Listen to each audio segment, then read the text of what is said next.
नमस्कार, आप देख रहे हैं आज तक डिजिटल और मैं हूं आपके साथ अनूप आकाश वर्मा और मेरे साथ हैं क्राइम तक के डिप्टी एडिटर चिराग गोठी। चिराग, बहुत बहुत स्वागत है आपका। Thank you. हरिद्वार में जो कुछ हुआ, विधायक और पूर्व विधायक के बीच में यानी उमेश कुमार और कुंवर प्रणव सिंह चैंपियन, कई राउंड फायरिंग हुई। बिल्कुल पिस्तौल लेकर पूर्व विधायक मौजूदा विधायक के घर पहुंच गए और वहां से जो मौजूदा विधायक है उन्होंने भी पिस्तौल अपनी निकाल ली बाहर। पुलिस पकड़ती रही। सब कुछ जो कुछ भी हुआ उसने न सिर्फ हरिद्वार बल्कि उत्तराखंड और देश को भी शर्मसार करने का काम किया कि ये कैसे जनप्रतिनिधि हैं जिनकी ये इस तरीके की हरकत है। अब इस पर उत्तराखंड हाईकोर्ट ने स्वतः संज्ञान लिया है। चिराग, उत्तराखंड हाईकोर्ट ने इस पूरी घटना का जब स्वतः संज्ञान लिया है तो इसका क्या मतलब है, क्या मतलब निकाला जाए? देखिए, हाई कोर्ट ने इसको बहुत सीरियसली लिया इस केस को, क्योंकि हम सब ने देखा, बल्कि पूरे देश ने देखा इसकी वीडियो कि एक पूर्व विधायक जो है वो आ, ऐसा लग रहा था वो माननीय नहीं है बल्कि वो गुंडे हैं। जिस तरह की उन्होंने हरकत की बिल्कुल। और कई राउंड फायरिंग की। प्रणव चैंपियन की मैं बात कर रहा हूँ। उसके बाद हमने देखा जो विधायक हैं, मौजूदा विधायक खानपुर से, वो अपना हथियार लेकर वो भी मारने के लिए चल दिए। बाद में दोनों का वीडियो वायरल हुआ और काफ़ी चर्चा का विषय हुआ, यहाँ तक कि राजनीति में, उत्तराखंड की राजनीति में चर्चा का विषय बन गया।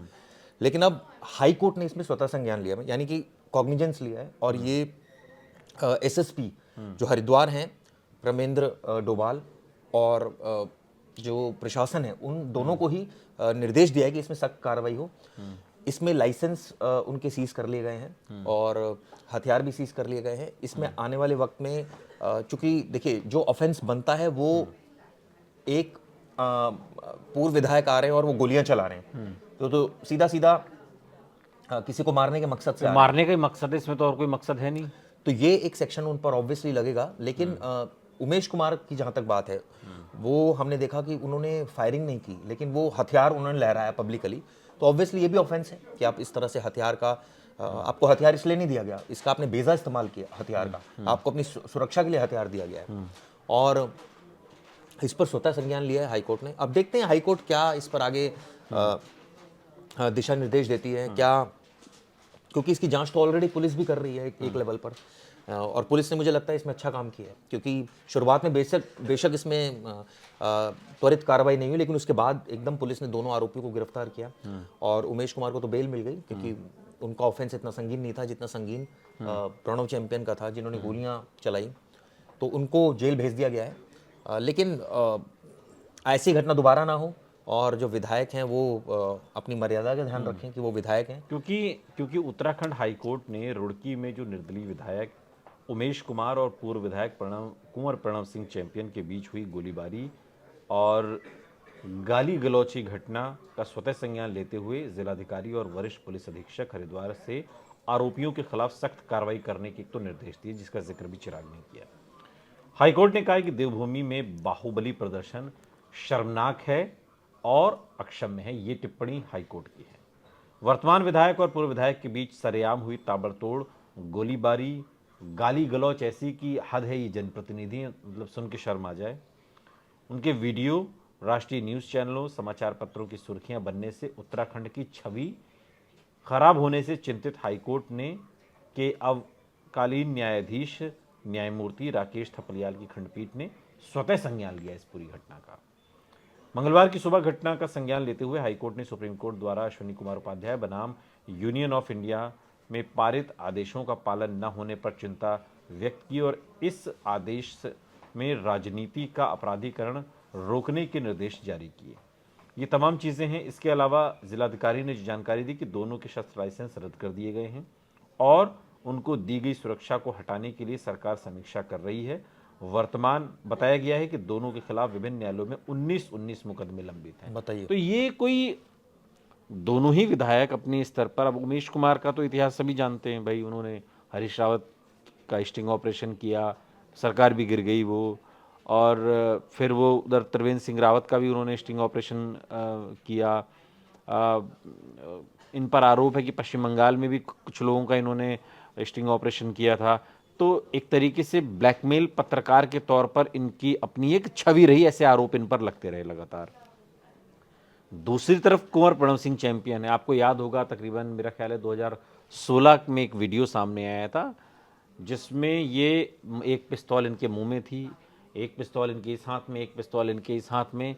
अगर शायद 2-3 हाथ होते तो उन सभी हाथों में इनके पिस्तौल होती।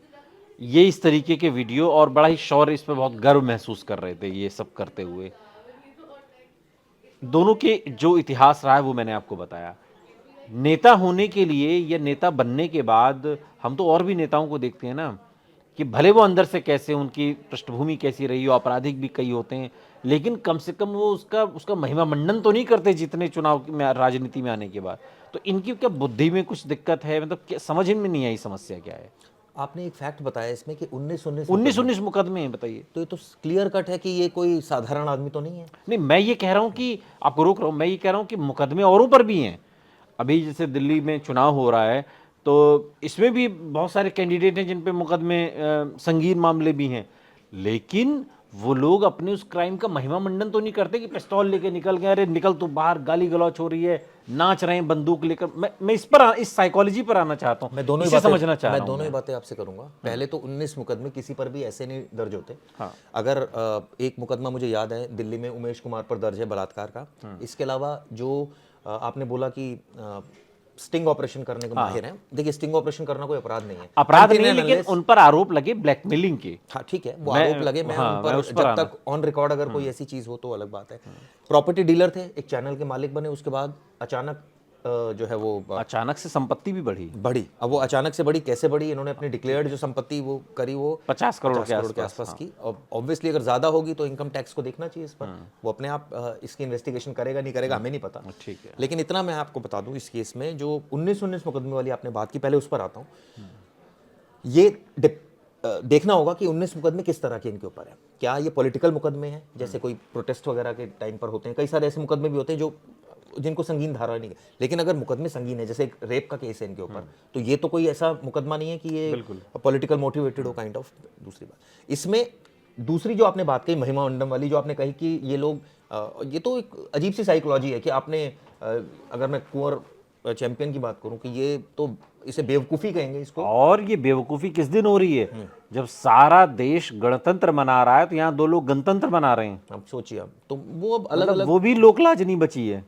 उसके बाद अभी भी देखिए जिस तरह से वो आए सुबह और उन्होंने हथियार लहराया और उसके बाद उन्होंने फायरिंग कर दी, 70 से 80 राउंड फायरिंग हुई है। तो ऐसे में सवाल तो खड़े होती है ना कि क्या इसके पीछे किसे दिखाना है, मतलब इसमें तो लग रहा है ना जैसे कि मैं इनके खिलाफ सख्त एक्शन होना चाहिए। किसे दिखाना चाहते हैं, क्या दिखाना दोनों के चाहते हैं। खिलाफ सख्त एक्शन अब होना चाहिए। इनके लाइसेंस कैंसिल जैसे अब प्रशासन कर रहा है, ये तो बहुत पहले ही हो जाने चाहिए थे। खैर अब वो देर आए दुरुस्त आए, इनके कैंसिल होने चाहिए। जो क्रिमिनल मुकदमे इनके ऊपर है, इनकी प्रोसीडिंग्स टाइमली होनी चाहिए, तेज चले मुकदमे, ताकि उनका फैसला है सामने, पता लगे कि भाई इनकी रियलिटी क्या है लोगों को। क्योंकि आप विधायक बनने का मतलब ये नहीं कि आप किसी को भी धमकाने के लिए चले जाएंगे पहला। और अगर आप पूर्व विधायक हैं, 4 बार के विधायक हैं, तो आपको भी कोई राइट नहीं कि जाके गोलियां चलाना आप शुरू कर दें। ये क्या मतलब है? पता नहीं, मेरे तो बुद्धि समझ में नहीं आ रही। होता है ना कि भाई आप आदमी भले चाहे जैसा है, कैसा भी है उसका, मान लीजिए पास्ट कैसा भी है, लेकिन वर्तमान में अगर उसने सफ़ेद पोशाक पहन ली है, नेतागिरी के धंधे में आ गया, हाथ जोड़ने के धंधे में आ गया है, तो वो ऐसी हरकत खुद कैसे कर सकता है? मतलब अगर मान लो उसको कराना भी होगा तो किसी को भेज के कराएगा ना, ठीक बात है। खुद ही कैसे निकल पड़ेगा कोई? मेरे तो ये मनोविज्ञान ही समझ में नहीं आया। आप सोचिए ना, उन वोटर्स के मन पर क्या बीत रही होगी, क्या सोच रहे होंगे कि यार हमने ये चुना है, इन्हें चुना है, इन्हें हम चुनते रहे अब तक और इन्हें चुना है। यही वजह हाईकोर्ट स्ट्रिक्ट हुई है। हाईकोर्ट ने बोला है कि भाई आप उत्तराखंड की छवि खराब कर रहे हैं। उत्तराखंड को कभी इस तरह से नहीं बिल्कुल नहीं। ये तो बिल्कुल जैसे यूपी बिहार में होता था, वो भी 90 के दशक में, अब तो वहां भी इस तरीके की हरकतें दिखाई नहीं देती ना कि अब तो ये अगर इस तरह की हरकतें अब दिखाई दी उत्तराखंड से, तो ये अपने आप में चौंकाने वाली चीज है। वो तो शांत प्रदेश उसको कहा जाता है, देवभूमि कहा जाता है, लेकिन अगर वहां इस तरह की घटनाएं होंगी तो नेचुरली सवाल तो उठेंगे। और इसी वजह से हाईकोर्ट चिंतित है, इसी वजह से उन्होंने स्वतः संज्ञान लिया है। इस स्वतः संज्ञान के बाद अब जो भी कार्रवाई हो, निश्चित तौर पर हो भी रही है, जैसे लाइसेंस वगैरह तो रद्द किए भी गए हैं।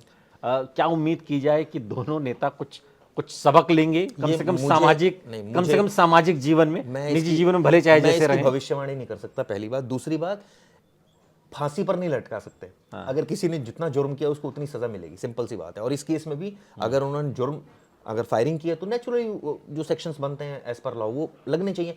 पुराने केसेस में स्पीडी ट्रायल होना चाहिए, लेकिन वो होगा नहीं, अभी मुझे पता है। अभी तक नहीं हुआ तो अब क्या होगा?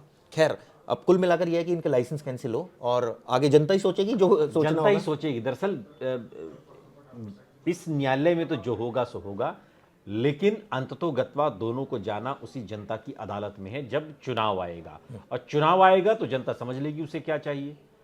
गणतंत्र पर जो गणतंत्र बनाता हो, अगर आपको ऐसा जनप्रतिनिधि चाहिए तो फिर आपके भी हौसले और जज्बे और फैसले को सलाम है। बहुत बहुत शुक्रिया थैंक यू। इस तमाम जानकारी के लिए चिराग। यहाँ रुक रहे हैं लेकिन आप कहीं जाइएगा नहीं, बने रहिए हमारे साथ, देखते रहिए आज तक डिजिटल। गर्मियों की छुट्टी होने वाली थी, मेरे पापा आने वाले थे, तो हम लोग सभी खुश थे। तो मैं एक बेड पे चढ़ के डांस कर रहे थे, डांस कर रहा था, लेकिन वो पहले ही आ गए। फ्रीज। तो मैं उस समय तो कंटिन्यू नहीं कर सकता था ना, तो फ्रीज फ्रेम टाइप का हो गया। कसम पैदा कर